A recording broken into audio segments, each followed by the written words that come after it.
Today we're going to buy a dump trailer. Alright guys, tow haul mode for the first time ever with this truck. They got this all hitched up for me, which was very nice, and we are taking off from here. Towing wise. Not now, whoever that is.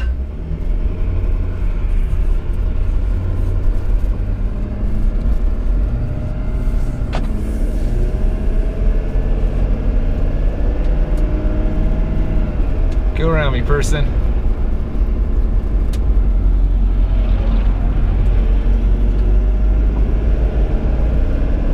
Hey, we're doing all right. Oh, hey, this isn't bad at all. Behold, dump trailer. I don't actually have any dump trailer experience. I'll preface this video by saying this. I don't think I've ever used one. I'm fairly certain I've never pulled one. And, but with that being said, you know, my regular viewers know I do welding and metalworking on a somewhat professional level. So, you know, this is something I could have built myself, but quite frankly, I couldn't have built it, valuing my time for what I bought this thing for. I've never actually opened this before. All right, yeah, two-way gate, how about that? So you can open this thing barn door style, like such.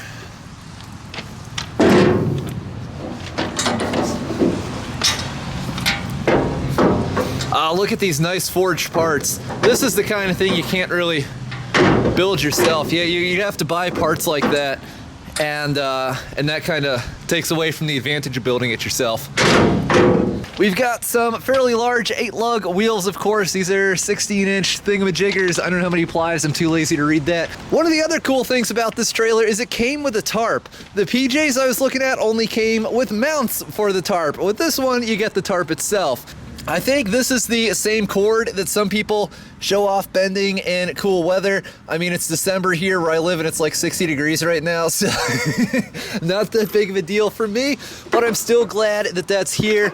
For the most part, Lamar has gotten things right on this. You can see the entire side of this trailer is made from like one formed piece of steel down the side here. They call it their rigid rails. There you go. So because that's all, for the most part, one piece, that should be that much more resilient. There's less to fatigue and crack there like welds. The fenders they give you really aren't that bad. These feel like 14 gauge, maybe even 12 gauge. You know, we've all seen the ones that are like garbage can thickness material on the cheaper trailers. They even give you this little gusset here, so if you back into something, hopefully it'll deflect a little bit before it starts destroying your fender. That's not, you know, like I said, it's probably 12 gauge material.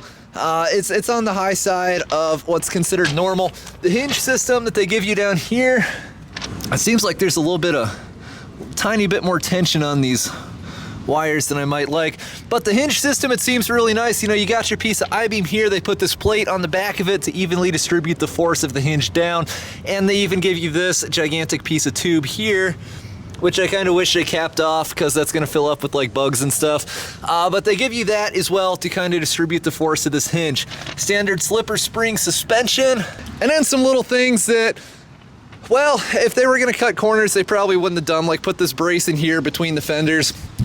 Makes it that much more solid if somebody stands on it, that much more resilient if something hits it or whatever. There's also these little things here for tying down tarps, which are kind of cool. This thing, it looks like they've welded on all four sides, 3 at least. And all these things, like even the suspension components in here, it all looks to have the same powder coat finish which the rest of the trailer does. That's another advantage to these. Not so much here in Texas because things don't really rust that bad, but it is powder coated instead of painted as well. Moving over here, and this is probably something they all have, but I don't actually know, comes with a mount for your spare tire. I already have a spare actually in the shop. I should really bring it out here and bolt it on. And, you know, it's just, like I said, if they want to cut corners, that'd be one of the first things to go. All right, now we're going to do something which still makes me kind of nervous, even though I've seen a lot of people do it, and evidently it's an accepted procedure, which is to dump this thing while it's not attached to a truck. I guess it's okay if it is empty. So let's see, we got this controller here. This thing's fairly long. Hopefully, once I cut these zip ties, it'll be long enough to run up to the cab of the truck. But of course, my truck is an 8-foot bed crew cab, so no guarantees. I would prefer to do that, however, so that way I can stand on the brakes, because the danger in using dump trailers so I'm told, is that when the weight of this thing shifts back, the tongue comes up and it can pick up your rear wheels. And if your truck's in park, you know, on most vehicles, if not all, that basically only means your back wheels can't move. It doesn't engage the brakes on the front wheel. So it could theoretically pick these up and send your truck rolling. Therefore, if this is long enough to reach to the cab, you know, you're just in there standing on the brake pedal and it's fine. So let's see what happens. Just kidding, I'm gonna ramble for like 10 more minutes before you actually.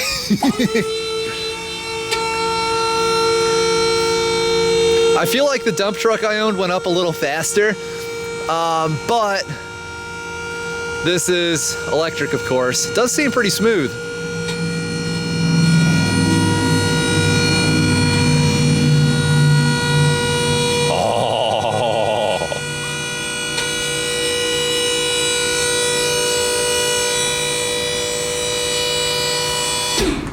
Yeah, it's probably high enough. Getting a little nervous here. Oh, hey, how about that? This has magnets in the back, so you can, like, you know, stick it on the side of something and it mostly stays. All right, so let's see what we got under here. Scissor lift, of course. I don't claim to understand engineering that well, but evidently this gives you a lot more pillock to actually get your dump bed starting to raise itself when there's a load in this thing. It gives a little bit more leverage or something along those lines. Then when it gets up a little higher, so it doesn't have to lift quite as much, it makes it dump that much faster. At least so I'm told. Again, I see grease zerks all over everything, which is good. Point. Mechanic that I know who works on a lot of machinery and things along those lines once told me that generally speaking, if you're trying to gauge the quality level on something, if you look at it and it has grease zerks and like replaceable bushings and things along those lines, it was probably built to last. Whereas if it doesn't, then, you know, that is a strong indicator of cheap construction. But the decks on these things are made from one solid piece of steel. So you don't have a bunch of pieces like cut and joined here, because then, you know, the center sags a little bit more and the weld split and things along those lines as the trailer ages. Lamar has done this on their 14-foot trailers, but if we look up there, you can actually kind of see where about the front 18 inches to 2 feet have been welded to the back rest of this. I don't think that'll be that big of a problem because, like I said, it's only one seam and it's all the way at the front of this thing. If it was back here, I'd be a little bit more worried. So it looks like they've tried to do a pretty decent job of tying this in. You can see like right here where the plates join, and it looks like the way they've set this up, you've got channel iron pulling everything kind of together here. And I don't know, I probably, you know, as a tradesman, I'm tempted to say I'd probably put a little more metal on that, but realistically, I think it'll be fine. And like I said, it's production stuff. A lot of people really beat on these things and they don't seem to have any serious problems. So I'm just glad that the bed on this thing is as thick as it is.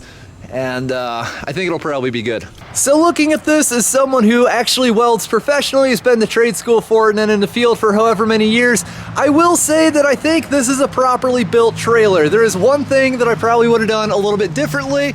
But, you know, as a tradesman, it's really easy to look at anything that's mass-produced like this and say, well, I would have done it this way, I would have done it that way. I would have put a couple more welds here, there, and in the other place. Like, you know, for instance, maybe where this bottom floor is skip welded onto the sides here, you know, maybe a little bit, but, you know, things are decently well dispersed. I don't think anything on here is actually going to cause any issues.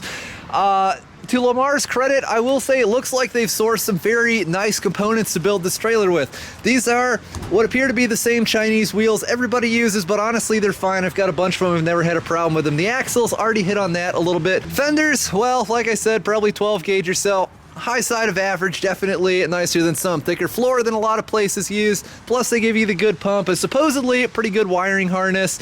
And yeah, and like, look at this, even on the frame, they've completely boxed this thing in on the top and on the sides, and a little bit here on the bottom as well. And then they've gusseted the sides as well. It seems very sturdy. It seems very rigid. Looking at this, I will say there aren't any major deficiencies that I see here. And there's honestly nothing that I'm worried about.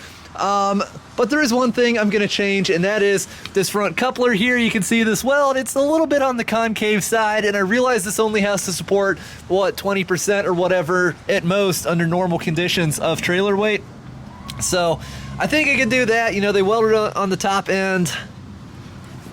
on the bottom as well. But like I said, this I probably would have given that an extra pass, and as it is, I'll probably run some extra bolts in here, but that's mainly for peace of mind. Looking at this, even with you know, however much I know about welding and metalworking, and I don't claim to be an expert on anything, but like I said, it's what I went to school for. I've been doing it for a few years. I really think they've made an effort to build this thing properly and not to an unhealthily small budget.